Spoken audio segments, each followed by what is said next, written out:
It was a rare Saturday afternoon when life felt calm for Simone Harris. A single mother of two young children, she spent most of her time balancing her demanding career with motherhood. Today, though, she wanted nothing more than to let her kids run, laugh, and be free. The park was alive with families. Children chased soccer balls. Couples shared picnic blankets, and the smell of barbecues drifted through the late spring air. Simone sat on a bench, sipping coffee, her eyes following her daughter Maya as she clumsily attempted the monkey bars, and her son Jordan as he zipped around on his scooter. To any passerby, Simone looked like an ordinary mom in jeans and a hoodie, calm, focused on her children, and content.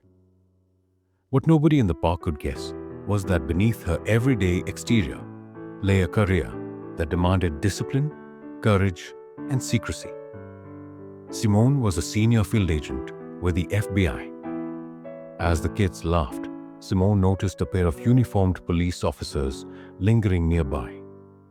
At first, she didn't think much of it. Cops patrolled parks all the time, ensuring safety.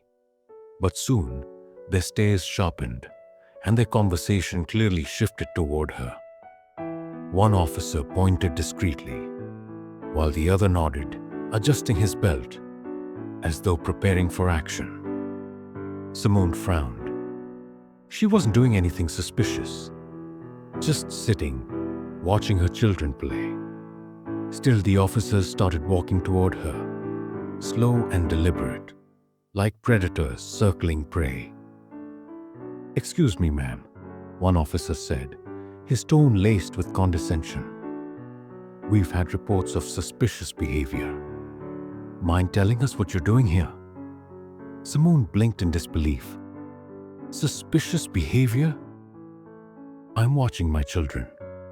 She gestured toward Maya and Jordan, who had stopped playing to watch anxiously. The officers exchanged smirks. "We're going to need to see some identification," the second officer said, his hand resting on his holster in a not-so-subtle show of power. Around them, nearby families glanced over, but quickly looked away, not wanting to get involved. Simone's pulse quickened, not out of fear, but anger. She knew what was happening. She had been targeted, not for anything she'd done, but because of what she looked like. And while the officers thought they had cornered a helpless single mom, they had no idea they were walking straight into the wrong fight. Simone's children froze in place, their laughter replaced by uneasy silence. Jordan gripped the handlebars of his scooter tightly, his eyes darting nervously between the officers and his mother. Maya shuffled closer to Simone, tugging on her sleeve. "Mom, what's happening?" she whispered. Simone offered her daughter a calm smile, though inside her stomach churned with anger. She had dealt with confrontations before, but never in front of her children, and never as blatantly unjust as this. "I don't see why I need to provide identification when I've done nothing wrong," Simone said evenly. Her voice was calm but carried an edge that made the younger officer's smirk falter. The older officer stepped forward, puffing out his chest. "We received calls about a woman sitting alone, watching kids. That's suspicious enough. We need to make sure you belong here." The implication stung. Belong here? As though her skin color somehow excluded her from a public park, Simone straightened her posture. "Those are my kids," she said firmly, nodding toward Maya and Jordan. "Anyone can say that," the officer shot back. "Now, are you going to cooperate, or do we need to take this further?" Gasps rippled from a few onlookers. Phones began to lift as some parents discreetly recorded, sensing that this encounter was not normal. Still, most families pretended not to notice, unwilling to get involved. Simone's jaw clenched.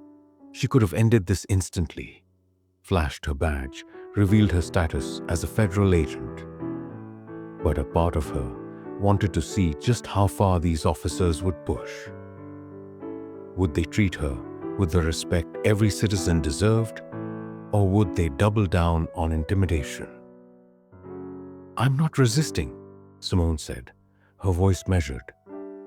"But I will not allow myself to be harassed in front of my children for sitting in a park." The younger officer sneered. "Ma'am, don't make this difficult. Stand up, hands where I can see them." Jordan cried out, "She didn't do anything," but the officers ignored him. Simone stood slowly, her gaze steady and unflinching. She was taller than they expected, her presence commanding despite the casual hoodie and jeans. "Hands out," the officer barked again. Simone exhaled, her patience thinning. The officers thought they were in control, but they had no idea the storm they were about to unleash. The tension in the air was thick enough to choke on. Simone's children clung to each other, eyes wide with fear, while bystanders shifted uneasily, some continuing to film the unfolding scene. The older officer stepped even closer, invading Simone's space. "You're refusing a lawful order. That's obstruction. Do you want us to cuff you in front of your kids?" His words dripped with authority, but his tone carried something uglier. Arrogance, the belief that he could humiliate her without consequence. Simone's jaw tightened. Her years of FBI training screamed at her to de-escalate, but she wasn't about to let these men bully her children into thinking their mother was powerless. "Cuff me?" she asked softly, her tone calm but sharp as glass. "For sitting in a public park? For watching my children?" The younger officer moved behind her, handcuffs clicking open with a metallic snap. The sound made Maya burst into tears. Jordan shouted, "Stop it! Leave my mom alone!" Something inside Simone shifted. She had given them every chance to correct their mistake, to treat her with the dignity every citizen deserved. Instead, they chose intimidation. Enough was enough. Simone raised her hand, palm out, halting the officer mid-step. "I've tried to be patient," she said, her voice carrying the weight of authority. She reached into her bag, slowly, deliberately, her movements crisp. Both officers stiffened, hands twitching near their holsters. "Don't move," one barked, but Simone ignored the command. From her bag, she withdrew a black leather case. She flipped it open in one fluid motion, revealing a golden badge gleaming under the afternoon sun. Gasps erupted from the bystanders. The officers froze, their confidence evaporating instantly. "FBI.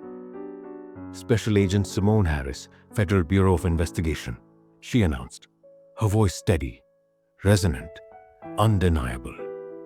She snapped the case shut. "And unless you'd like to explain to my office why you're harassing an agent in front of her children, I suggest you lower your voices." The younger officer's face drained of color. The older one stammered, caught between disbelief and sudden panic. Around them, phones captured every second of their stunned expressions. Simone didn't gloat, didn't smirk. She simply stood tall, her children watching with awe as their mother transformed from ordinary mom into the commanding figure she truly was. And in that moment, the officers realized they hadn't just picked the wrong woman to target. They had picked the worst possible one. The silence that followed Simone's declaration was deafening. The crowd of onlookers, who only minutes before had pretended not to notice, now openly stared, some even cheering under their breath. The words "FBI agent" rippled through the park like wildfire. The older officer cleared his throat, his bluster suddenly gone. "Ma'am, we didn't realize. If you had just told us earlier," Simone cut him off, her eyes narrowing. "If I had just told you?" "You mean, if I had proven I deserved to sit in a public park without harassment? Tell me, officer, how many other mothers out here did you ask for ID today?" The younger one shifted nervously, his face flushed. "We were just following up on a call." "A call doesn't give you the right to intimidate people, especially in front of children," Simone snapped. Her tone wasn't just personal now. It was professional, the voice of an agent used to dismantling excuses. "You didn't see a threat. You saw a single black mother and assumed she didn't belong." The crowd murmured in agreement. Several bystanders lowered their phones, satisfied they'd got enough footage to make the incident go viral. Jordan's voice piped up from behind her. "See? I told you my mom didn't do anything." His little chest swelled with pride, though his eyes were still damp with tears. Maya clung to Simone's arm, looking at her as though she had just discovered her mom was a superhero. The officers exchanged uneasy glances. Their authority had evaporated under the weight of their own actions. "We apologize, Agent Harris," the older one muttered. "It was a misunderstanding." Simone leaned forward just slightly, her voice low enough for only them to hear. "You don't get to hide behind the word misunderstanding. You embarrassed my children. You tried to humiliate me. And you did it because of your bias. Don't think for a second I won't be filing a report." The color drained from their faces. They knew what that meant. An internal review, questions from higher-ups, possibly even disciplinary action. Straightening, Simone gathered her children. "Come on, kids," she said warmly, her tone shifting back to the mother they knew. "Let's go get ice cream." As they walked away, the crowd parted, some clapping softly in respect. The officers stood rooted to the spot, realizing they hadn't just harassed any random mom. They had humiliated themselves in front of an entire park. And worse, in front of someone who had the power to hold them accountable. And Simone knew this moment was far from over. The next morning, Simone sat at her kitchen table with a steaming mug of coffee. Maya and Jordan were still asleep, their laughter from the night before echoing in her mind. She had taken them out for ice cream as promised, and by the time they'd gotten home, their fear had melted into pride. But Simone hadn't slept much. The scene at the park replayed in her head over and over. The looks on her children's faces, the arrogance of the officers, the weight of being forced to prove her right to exist in a public space. She was used to pressure, but this was personal. She powered on her laptop, pulling up a blank incident report. Her fingers flew across the keys, detailing every moment from the officer's approach to the moment she revealed her badge. Every word carried precision. Dates, times, descriptions, direct quotes. She had built her career on facts, and now she was determined to make sure those facts led to accountability. Later that week, Simone sat in a polished conference room at police headquarters. Across from her sat the precinct captain, looking uneasy. The two officers from the park shifted uncomfortably in their seats. No longer cocky but deflated, stripped of their swagger.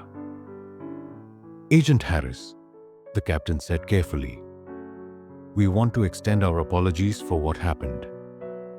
It doesn't reflect the standards of our department." Simone held his gaze. "It doesn't reflect your standards, but it reflects your culture.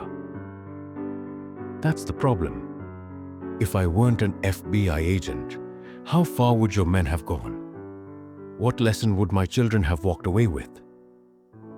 The captain opened his mouth but couldn't form an answer. Simone continued, her voice calm but firm. I'm not here for apologies. I'm here for change, training, accountability, oversight. If you want respect from the communities you serve, it starts with fixing what happened at that park. The silence that followed carried more weight than any apology could. A week later, Simone walked through the park again, Maya and Jordan running ahead, their laughter carrying on the breeze. Parents glanced up, some recognizing her, offering small nods of respect. Word had spread. The video had gone viral. Simone breathed deeply, her heart lighter. She wasn't just a mom or just an FBI agent. She was proof that no matter how people tried to define her, she would define herself. And as her children played freely under the open sky, Simone knew she had turned a moment of humiliation into a lesson in power. For her kids, for the officers, and for anyone who ever doubted her place in the world. Thank you so much for watching this story till the end. I hope you enjoyed it and maybe even learned something from it. If you'd like to hear more stories like this, full of life lessons, drama, and emotions, make sure to hit that subscribe button and turn on the notification bell so you'll never miss an update. Your support means the world, and it helps me keep bringing you more inspiring and unforgettable stories. Stay tuned because more amazing stories are on the way.